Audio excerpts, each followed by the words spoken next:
Dear students, welcome back to your favorite channel, EME Education Made Easier, a channel just for you. And today I'm here with the chapter Indigo, taken from the Flamingo book of class 12th. So, this story is basically an excerpt taken from Louis Fischer's book. The title of the book is The Life of Mahatma Gandhi, and this is an excellent book that contains a first hand account of British high handedness and oppressive policies. And these policies led to the involvement of the masses in the freedom movement.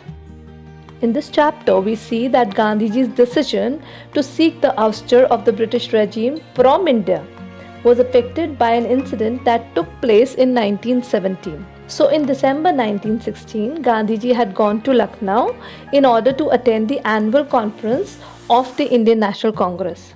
Here he happened to meet Rajkumar Shukla, who was a poor farmer from Champaran.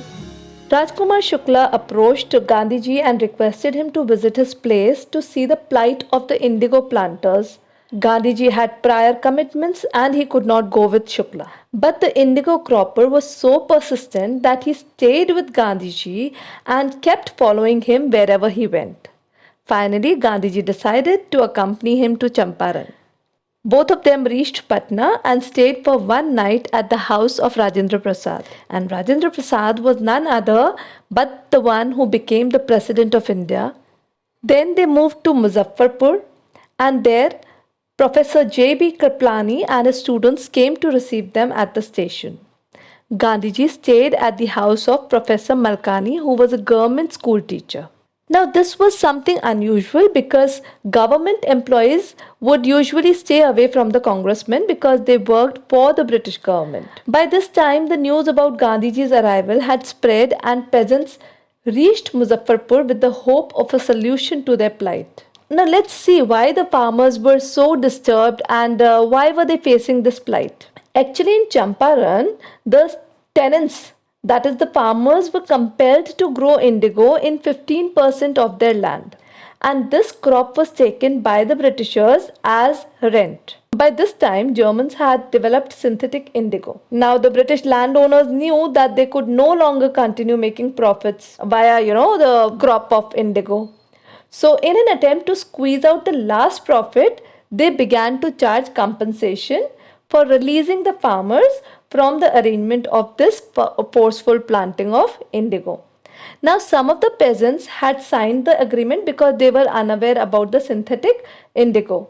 But when farmers came to know about synthetic indigo, they sought the legal course to retrieve the compensation money. So, Gandhiji tried to analyze the situation by talking to the lawyers who were representing the case of the peasants. During the course of conversation, he discovered that the lawyers had been charging high fees from the peasants. Gandhiji scolded the lawyers on knowing about it and decided to change the course of action because he did not expect justice from the law courts that were being run by the British. He then resolved to free the people of fear from the ruler. Gandhiji arrived in Champaran and asked the secretary of British Landlords Association for details. But the secretary refused on the grounds that he was an outsider, and Gandhiji claimed that he was not an outsider because this was his country. After this, Gandhiji tried to contact the administrative officials of Tirhut, who declined any help and advised him to leave the town at once. Instead of leaving the town, Gandhiji left for Motihari, that is the capital of Champaran, along with several prominent Indian lawyers. Crowds of peasants greeted them at the station. Gandhiji began investigations to understand deeply this system of exploitation of ignorant farmers. During one of his visits to an affected farmer, he was stopped on his way and was driven back to town. After that, an official notice was served ordering him to leave Champaran. Gandhiji signed the notice but put a remark that he would disobey it. Subsequently, he was summoned to appear in the court the next day. Gandhiji stayed awake the whole night and made preparations before appearing at the court. The news about this trouble had spread fast and thousands of peasants gathered around the court. The officials had to seek Gandhiji's help to control these men. As a result of this mass unrest, the authorities postponed the trial. In turn, Gandhiji protested against the delay and read out a statement admitting that he disobeyed the law but also emphasized that the voice of his conscience held greater value than the law.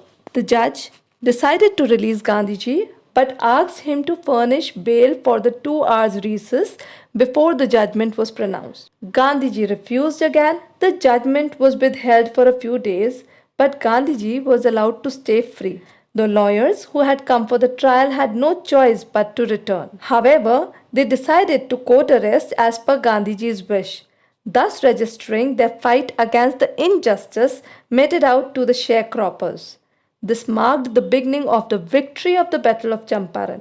Gandhiji's principle of civil disobedience had proved successful. The lieutenant governor dropped the case against Gandhiji. However, a defiant Gandhiji did not leave Champaran and went ahead to inquire further into the grievances of the farmers. About 10,000 testimonies were recorded. Gandhiji was again summoned by the lieutenant governor because the civil disobedience launched by him had set the stage for greater trouble. Finally, a commission of inquiry was appointed in which Gandhiji represented the peasants. The British landlords were left with no choice and they had to agree to refund the money. Gandhiji agreed to a refund of 25% of the original amount because this was signatory of the victory of the suppressed as well as the surrender of the British. Gandhiji did not stop at this political victory because his real aim was the social and cultural upliftment of Champaran. He initiated a campaign of social welfare by setting up schools and health centers. His wife and youngest son, along with many volunteers, joined him in this task. Thus, a brief visit to a remote district was extended for more than a year, and this experience marked a turning point in the life of Gandhiji. His unconventional ways of politics became apparent because his focus remained on the common man's everyday problems, seeking liberation through self-reliance. That's all for today. In case of any doubts or queries, you can drop us a message on Instagram, or you can also drop them in the comment section below. I'll revert to them as soon as possible. See you in the next video. Till then, bye-bye.